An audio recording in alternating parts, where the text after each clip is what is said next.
ಸಣ್ಣ ಮಕ್ಕಳಲ್ಲಿ ಬರುವ ಕಫ ಮತ್ತು ಕೆಮ್ಮಿಗೆ ಸುಲಭವಾಗಿ ಮಾಡಿಕೊಳ್ಳಬಹುದಾದಂತಹ ಮನೆಮದ್ದನ್ನು ನಮ್ಮ ಇಂದಿನ ಈ ವಿಡಿಯೋದಲ್ಲಿ ನಾವು ನಿಮಗೆ ತಿಳಿಸ್ಕೊಡ್ತಾ ಇದ್ದೀವಿ. ಮೊದಲನೇದಾಗಿ ಈರುಳ್ಳಿ ಮತ್ತು ಶುಂಠಿ ರಸ. ಈರುಳ್ಳಿ ಮತ್ತು ಶುಂಠಿ ರಸನ ತಗೊಂಡು ಅದಕ್ಕೆ 1 ಸ್ಪೂನ್ ಹನಿ ಹಾಕಿ ಮಿಕ್ಸ್ ಮಾಡಿಕೊಂಡು ಮಕ್ಕಳಿಗೆ ಕೊಡೋದ್ರಿಂದ ಕಫ ಹಾಗೂ ಕೆಮ್ಮು ತುಂಬ ಬೇಗನೆ ಗುಣಮುಖವಾಗುತ್ತೆ. ಎರಡನೇದು ಕಾಳು ಮೆಣಸಿನ ಪುಡಿಯನ್ನು ಮಾಡಿಕೊಂಡು ಅದಕ್ಕೆ 1/2 ಸ್ಪೂನಷ್ಟು ಕಾಳು ಮೆಣಸಿನ ಪುಡಿ ತಗೊಂಡು ಅದಕ್ಕೆ 1 ಸ್ಪೂನಷ್ಟು ಹನಿ ಹಾಕಿ ಮಿಕ್ಸ್ ಮಾಡಿಕೊಂಡು ಮಕ್ಕಳಿಗೆ ಕೊಡೋದ್ರಿಂದ ಕಫ ಕಟ್ಟುವಿಕೆ ತುಂಬ ಬೇಗನೆ ಗುಣ ಆಗುತ್ತೆ.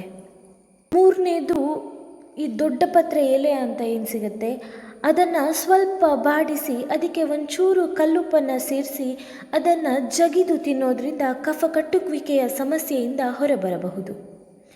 ಹಾಗೆ ಇದೇ ದೊಡ್ಡಪತ್ರೆ ಎಲೆಯ ರಸವನ್ನು ತೆಗೆದು ಅದನ್ನು ಜೇನುತುಪ್ಪದೊಂದಿಗೆ ಬೆರೆಸಿ ಕೊಡುವುದರಿಂದ ಸಹ ಕಫವನ್ನು ತಡೆಗಟ್ಟಬಹುದು.